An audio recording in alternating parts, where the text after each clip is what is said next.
Now, when was the last time the President of the United States, the Chairman of the Joint Chiefs, the Defense Secretary, and up to 75% of the American people all agreed on, well, anything really? But it turns out this time, incredibly, they all agree on repealing the policy known as Don't Ask, Don't Tell, which bans gays and lesbians from serving openly in the military. So this should be an easy win, right? Of course not. Backpedaling as usual, in my opinion, especially after serious losses in the election, Democrats like Senate Majority Leader Harry Reid now say that without Republican cooperation, they might not even be able to debate the issue.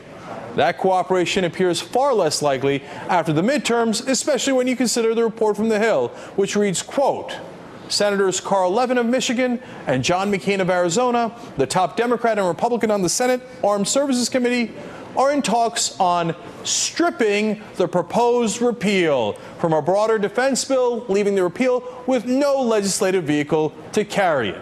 To which I say, of course it's gone. Now joining us, John Aravosis. He's the editor at America Blog, and Steve Kornacki, he's a political columnist at Salon.com. John, first, are you surprised that the Democrats might be caving in, and do you think they are?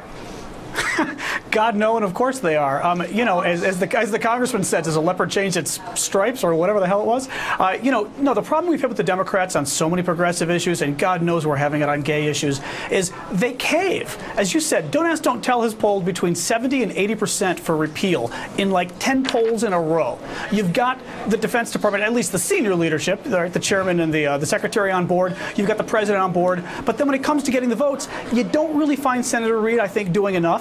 And frankly, you don't see President Obama doing enough to get us the votes. And now they're talking about killing it yet again. What a surprise. Steve, what's the logic behind that? I mean, if you're a political party, there was one poll that had it at 78% approval. You've got even a majority of conservatives who agree. So what's the logic of buckling on that? Well, I think what's happening here is this, not for the first time. This is a big, important issue that's getting caught up in the incomprehensible politics of the U.S. Senate, where the issue's sort of being held hostage by Republicans who are using it as a bargaining chip. And, well, if you take this thing off the table, maybe we'll give you the START treaty or whatever the exact logic is. But I think there's an opportunity in there for President Obama. And it would be sort of an un-Obama-like move when you look at his presidency so far. But I believe he has the power to issue an executive order on this. And he can end the thing overnight. And I think it would change the way the issue's framed. Instead of having this incomprehensible debate in the Senate where, there's an amendment for this, the amendment for that, and all that, Obama can issue the executive order and essentially dare the Republicans to say, do you want to take legal action? Do you want to take legislative steps to try to reinstate this policy? And that's where that 78%, that sides with Obama starts to come into play.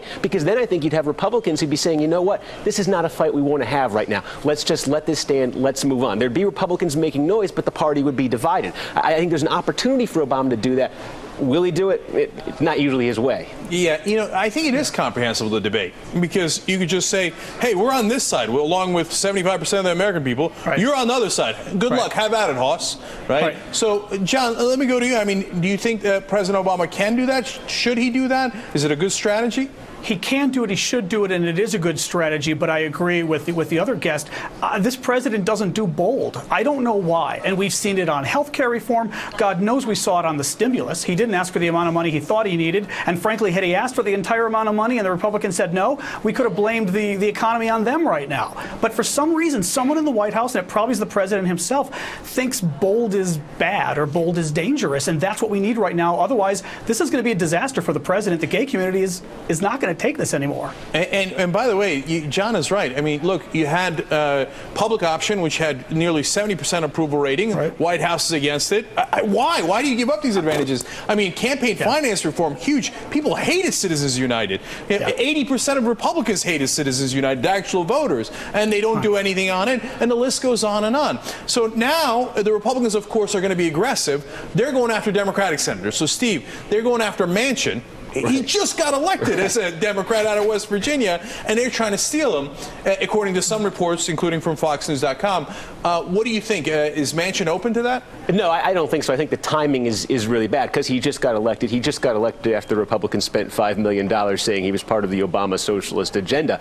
But I think it does raise an issue we have to look at in the next Congress, and that is between Joe Manchin, Joe Lieberman, and Ben Nelson, who figure to be sort of the three most conservative Democrats in the Senate. All of them are up for re-election in 2012. And all of them, or two of them at least, Nelson and Manchin, are potentially facing hostile electorates, states that really don't like the Democrats, really don't like Barack Obama. And if you can think back to the last sort of watershed Republican election we had like this in 1994, within the first 5 months after the 1994 midterm elections, two Democratic senators actually switched sides, Ben Nighthorse Campbell and Richard Shelby. They switched the Republican Party. So historically, there's that window here for these sort of conservative Democrats to come over. I think the saving grace the Democrats might actually have is the example of Arlen Specter from earlier this year, because I think a guy like Manchin or a guy like Nelson looks at Specter, who switched parties to try to save his hide, and then found out that the other party's electorate wasn't going to have any of it. And I think if you look at the Republican primary electorate today, a guy like Ben Nelson knows if he goes and switches to the Republican Party, they're not going to nominate him. Oh, you're right. He has no chance of winning. And Lieberman does have a hostile electorate, but it doesn't have anything with Obama. It has to do with him. They're hostile against him, according to the polls. John, you know, on this Manchin thing, the Republicans seem to be, if the reports are right, are offering him about $1 billion for a coal project that he wants in his home state, and the Energy Committee possibly. Isn't there some irony in the Republicans giving out $1 billion in pork to flip a Democrat? Yeah, you know, what's amazing to me isn't that the Republicans are trying to buy off a senator with pork when part of this election was about, oh, the way Washington's done, we got to change that. But frankly, it shows the backbone the Republicans have. These guys are fearless. They're still in the minority in the Senate, and they're fearless. Our guys, I'm not saying the Democrats should be buying guys with pork, but geez, you know, you wish for once the Democrats would have a little backbone too. The Republicans seem to, and even in the House, it's the same problem. The Republicans always pulled this motion to recommit out of their back pocket, and we all kind of scratched our head and said, what's the motion to recommit? But it shot down all sorts of legislation when the Republicans were in the minority. The Democrats are in the minority, and we all kind of go, oh, I don't know, what's a filibuster? I don't know. You know, it's... Can you imagine Harry Reid saying, you're not coming for my senators, I'm coming for your senators? Exactly. Well, look at Joe Inconceivable, Lieberman. right? Look at Joe Lieberman. I mean, between Reid and Obama saved Joe Lieberman's butt. And what did he get for it? I mean, we don't hold our own guys in line. We don't show boldness, and I don't know why. And it's really frustrating. All right. John Arabosis and Steve Kornacki, thank you for joining us, guys.